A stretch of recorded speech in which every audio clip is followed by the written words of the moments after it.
High বন্ধুরা, সবাই কেমন আছো? আমি মৌসুমি আমার রান্নাঘরের একটা ভিডিও নিয়ে চলে এসেছি তোমাদের সামনে। অনেক দিন পর এসেছি একটা লং ভিডিও নিয়ে। তো দেখো, শীতকাল শেষ হতে চললো।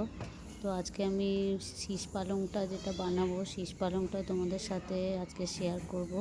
অনেক কিছুই রান্না করব, কিন্তু তার মধ্যে শীষ পালংয়ে কী কী দেবো দেখো। পোস্ত দেবো, সাদা সর্ষে দেবো, আর কালো সর্ষে দেবো, আর কাঁচা লঙ্কা, ওগুলো বেটে নেব। তো শীষ পালংয়ের জন্য যে সবজিগুলো দিয়ে, শীষ পালং তো আছেই মেনলি, তার সঙ্গে যে সবজিগুলো আছে সেগুলো হলো শিম দিয়েছি, বেগুন দিয়েছি, আর গাজর দিয়েছি, একটু টমেটো দেব।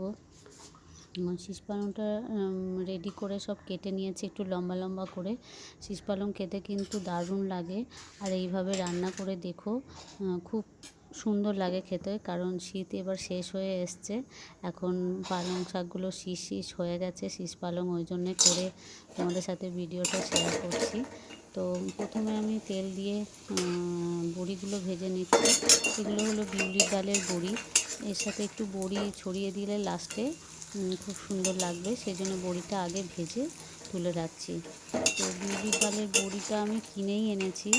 আর আগেকার দিনের মা মাসিরা অবশ্য ঘরেই বড়ি বানাতো। আমার মা তো ঘরে বড়ি বানাতো, আমি দেখেছি। কিন্তু আমাদের এখন হাতে যেহেতু সময় নেই, বড়ি বানানোর অত সময় নেই, সেই জন্য কিনেই আনি বাজার থেকে। তো প্রথমে তেল দিয়ে আমি সবজিগুলো ভালো করে ভেজে নেবো এবারে। কারণ সবজির মধ্যে যেগুলো দিয়েছি তোমাদেরকে বললাম, আর মূলোটা দিলেও ভালো লাগে, তো মূলোও দিয়েছি আমি। মূলো, শিম, বেগুন, গাজর আর আলু দিয়েছি। এগুলো ভালো করে ভেজে নিচ্ছি সামান্য তেল দিয়ে, কড়াইয়ে সামান্য তেল দিয়ে এগুলো ভেজে নিচ্ছি। নুন দিয়ে দিলাম আন্দাজ মতন। এখন একটু নুনটা আন্দাজ মতো দিলাম, যদি তখন দেখবো একটু দেখে যে কম হয়েছে, তাহলে তখন আবার লাস্টে একটু দিয়ে দেবো। স্বাদটা দেবো তো স্বাদটা কমেই যাবে। নুন, হলুদ আর একটু মিষ্টি দিয়ে ভালো করে নেড়ে এটাকে ঢাকা দিয়ে আজকে এটা রান্নাটা করবো। একদমই জলের ব্যবহার করবো না এটাতে। সামান্য গ্যাসটা মিডিয়াম ফ্লেমে রেখে রান্নাটা করবো।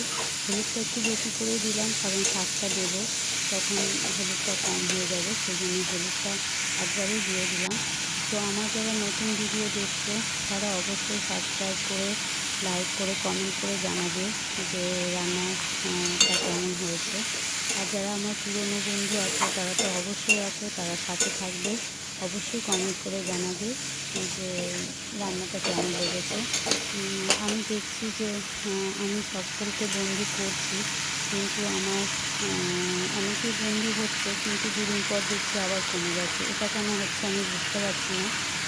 আমি কষ্ট করে সবার ভিডিও দেখছি, আমার এখন একটু সময় অনেকটাই ইউটিউবে সময়টা খুব একটা দিতে পারছি না, কারণ ছেলের সামনে পরীক্ষা আছে, ওই জন্য ইউটিউবে সময়টা দিতে পারছি না।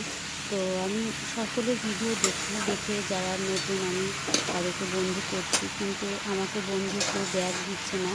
এটা হয়তো জানি না কেন আমার ভিডিও ভালো লাগছে না, হয়তো হবে হয়তো। তো আমি শীষ পালংটা দিয়ে রান্নায় আসি, চলো শীষ পালংটা দিয়ে এটা ঢাকা দিয়েই আজকে রান্নাটা করব।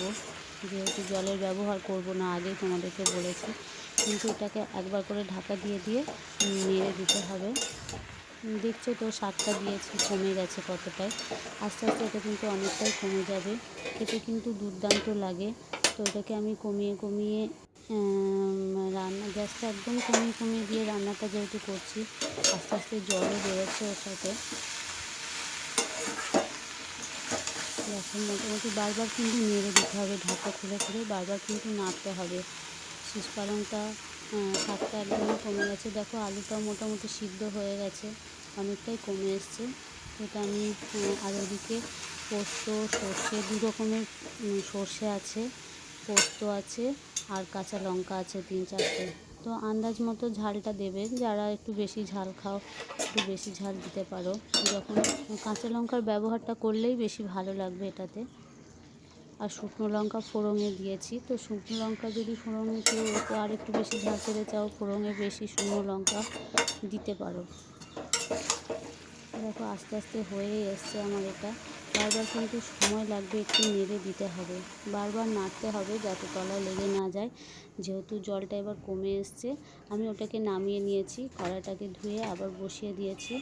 এবারে একটু বেশি করে তেল দেব। শাকটাকে ভালো করে সিদ্ধ করে নিয়েছি, জল ছাড়াই ভাপে ভাপে করে নিয়েছি। এবারে কড়াইয়ে তেল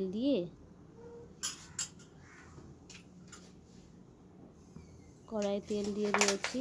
তেলটা গরম হলে যে পোস্ত, সর্ষে আর 2 রকমের সর্ষে বেটেছি সেগুলো এবারে দেব। একটা শুকনো লঙ্কা ফোড়ন দিলাম আর 5 ফোড়ন দিয়ে দিলাম। সামান্য, বেশি 5 ফোড়ন দিলে যদি তেতো হয়ে যায় সেজন্য বেশি 5 ফোড়ন দিইনি। আর তেজপাতা দিলাম, 2-3 কোয়া রসুন দিলাম ছোটো করে।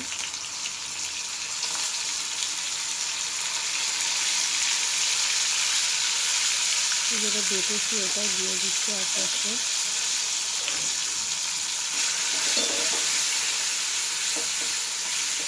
এটাকে ভালো করে তেলের মধ্যে নেড়ে এবারে যে শাকটা সিদ্ধ করে রেখেছি ওটা দেবো।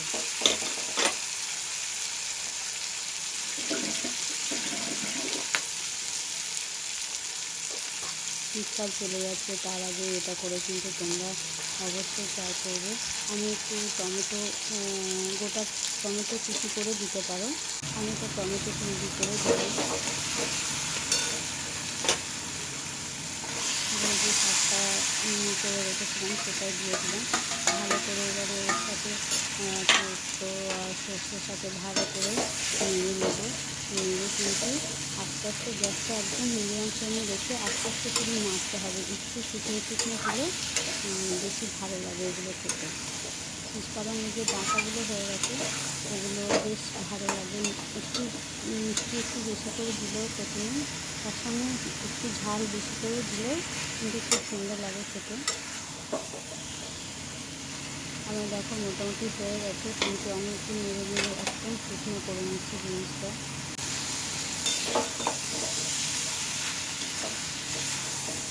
অবশ্যই তোমরা ঘরে বানিয়ে দেখবে কেমন হয়েছে, আমাকে অবশ্যই জানাবে।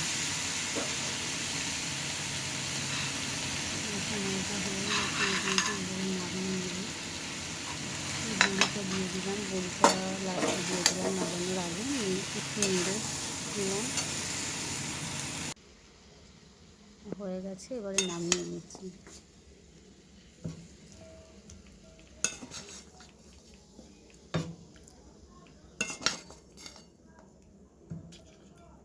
এর মধ্যে আর কিছু দিতে হবে না। গরম ভাতে এত সুন্দর লাগে খেতে, দুর্দান্ত লাগে। শীত চলে যাওয়ার আগে সবাই বানিয়ে নিও।